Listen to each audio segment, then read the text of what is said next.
Hello, beautiful souls. Welcome to this reading for the new moon in Aquarius that we're having on Wednesday, January 29th, 2025. We're going to talk about the astrology first. If you're not interested in that, I'll leave the timestamp down below for the tarot portion of the reading. But it is a beautiful new moon. Honestly, this is probably going to be one of those quick readings.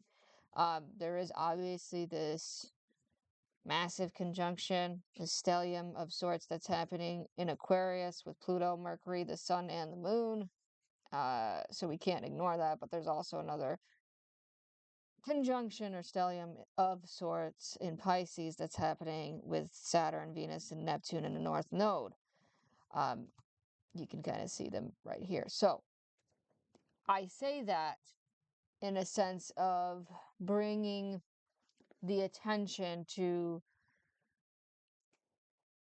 the fact that when we have so many planets next to each other and near each other, the identities of each planet gets muddled a little bit, gets softened, gets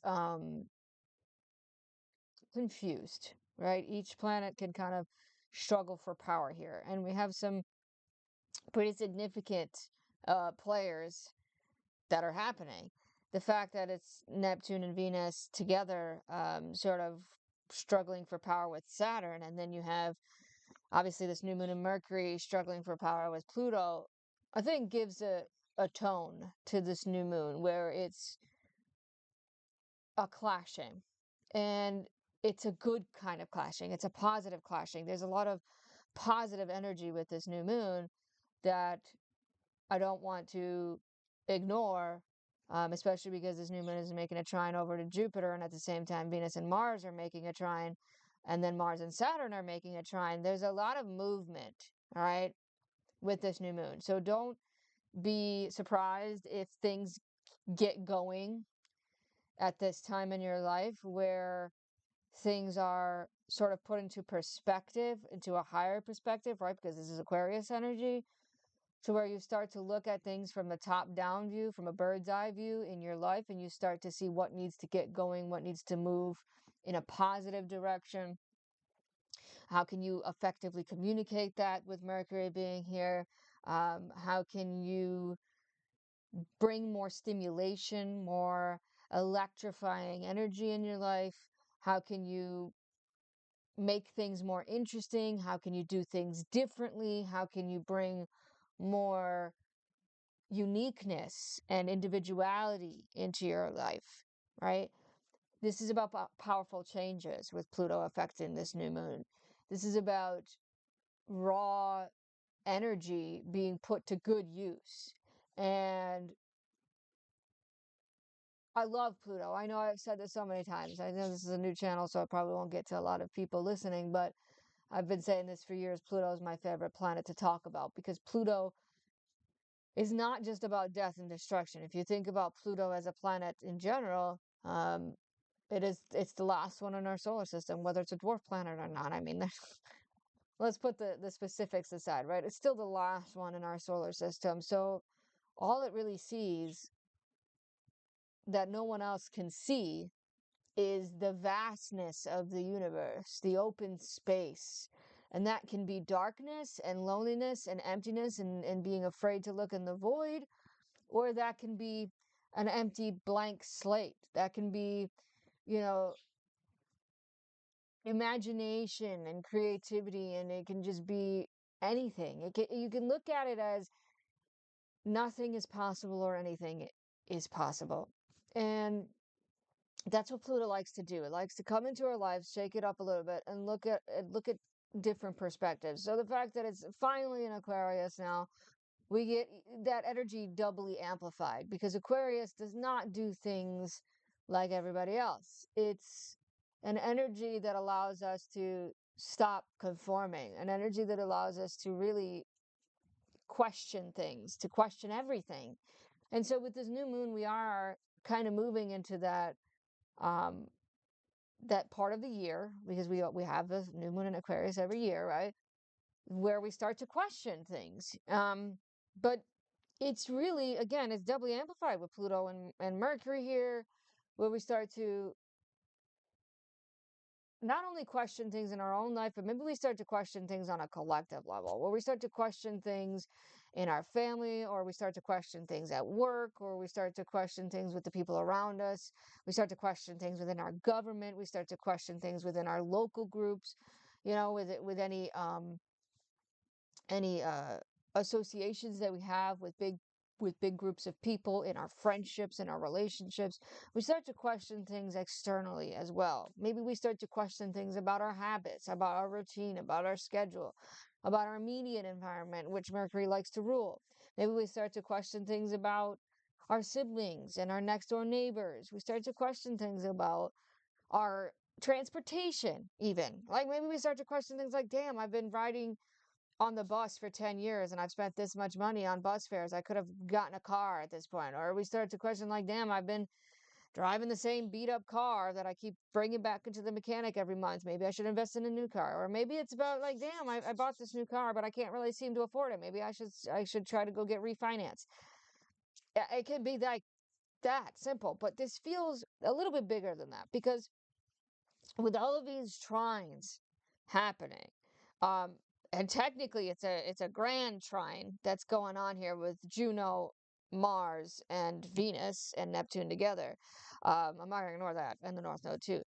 So this grand trine between those three is, I mean, you really can't have a more positive trine about bringing more attention to the harvest period. And I know that it's obviously not, I mean, it's technically not because, Virgo season's more the harvest period, but it's about the harvest period after the long darkness that we experience, right? With coming sort of to the last stretch here of the darkness. Even though technically we already had our winter solstice, and so now the days are going to get brighter in the northern hemisphere. So we have already reached that peak of darkness.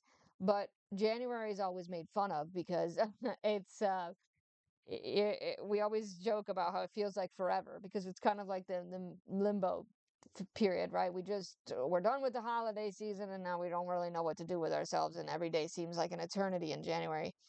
Um, so a new moon in Aquarius kind of sets that tone for, okay, it's time to get up, right? We've done the hard work with Capricorn. Now we're going to start thinking about different things to do. And then once we move into Pisces season, we can start to be more creative with that energy. So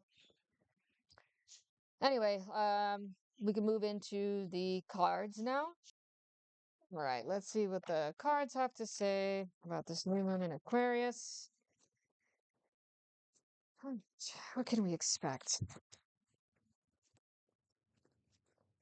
Upgrades. Light body spectra. That makes sense with the Aquarian energy. I even chose this deck because this entire deck feels very Aquarian to me. Can I get one more? Upgrades. What are we getting upgrades on? I mean, I feel like it upgrades in our life in general. Like I said, that's what this feels like. It feels like a very significant new moon where we can expect those changes for the better. Magnetism. Oh, yes. Very electric magnetic energy with it with Aquarius, right? So magnetism. So maybe what the cards are telling us is that we're going to sort of experience a shift in our magnetic field, what we attract and what we're attracted to. Absolutely, that could definitely happen, especially with that trine between Venus and Mars. What do we what do we want? What do we desire? What do we feel we need to attract more into our life? Um, Maybe we're attracting that upgrade itself, right? Maybe that's what's becoming more magnetic is our upgrades and what we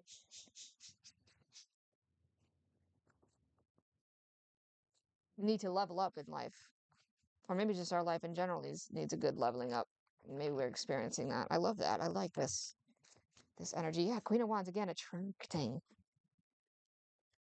She's very focused on that. The Queen of Wands doesn't hesitate. She goes for what she wants. Um, She doesn't really care what other people think. She could care less when it comes to that. That's why it's a very Aryan card. And then the black cat representing the protection from spirit, but also that independence. Right? So independently creating what you desire without wondering what other people think, without fearing judgment. Now, Aquarius energy is both of that, right? Aquarius is kind of like, it can be the extreme of both sides of the spectrum. Aquarius can really just not give a crap what other people think, or it can feel this overwhelming fear of what other people think, depending on, what's going on with that. In this particular horoscope with the new moon, it's the I don't care energy. So, yeah, what else with this? I like that. So finding an independent voice, finding an independent um, way of living, way of doing things. Three of Cups, but then there's that social energy right there, the tribe. Um, Knowing that you have support or looking for support to friendships, groups, communities within, I don't know, your local environment, but also it's Mercury and Aquarius, right? This could be finding a sense of belonging in a, a Facebook group, or finding a sense of belonging in a gaming group, online. It's online. Let me just say it that way. It doesn't have to be immediate, or it could be over the phone, video chat, whatever, um, social media. That can definitely take a role in this. But there's also the other message here about celebrating what you've done, celebrating what you're going to do, celebrating what you're attracted to and what you're attracting into your life, celebrating this magnetic energy, celebrating the upgrades that you are going to experience. Six of Pentacles. Um, it does have that energy. Again, it's very balanced if you can see those two massive conjunctions that we've got going on. Those two stelliums of sorts. And with Pisces and Aquarius being the main influences, um, it's not so much about just today, right? It's not very. Now, Pisces can be a mindful archetype, but it's not just about right now, and it's not just about this moment. It's about what's out there, right? It's not about just hanging out in a room all day. It's about going out there, getting out there, putting yourself out there, seeing what can happen. Again, seeing the possible. Can I get two cards, please, to close out this reading? The answers you need are coming. Full moon in Gemini. It really is a new moon of answers, a new moon of resolutions, a new moon of moving forward. Like I said, a lot of movement is happening with this new moon. So maybe that's all this is. It's just getting an aha moment, getting an epiphany moment, getting an answer that you've been seeking, an answer that you deserve.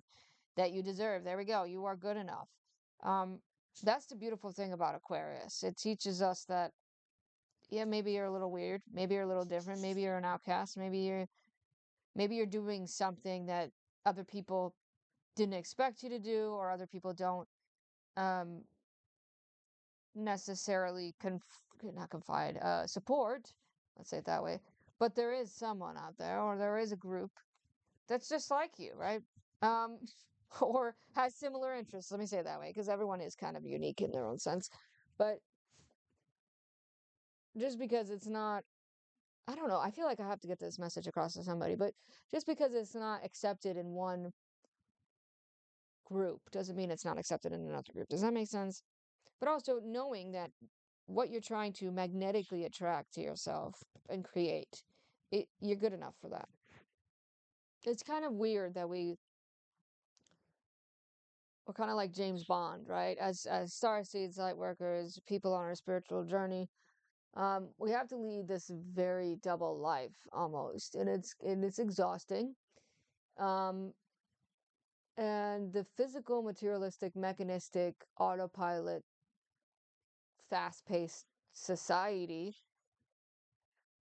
can hold us down. It can make us seem like we're not spiritual beings having a human experience. So remembering that is important, and remembering that it's not a an end all be all, that everything that we see around us is not really the truth, um, can make us feel more worthy of what we deserve. Does that make sense? I hope that made sense. Well, I hope this whole reading helped. Thank you for tuning in.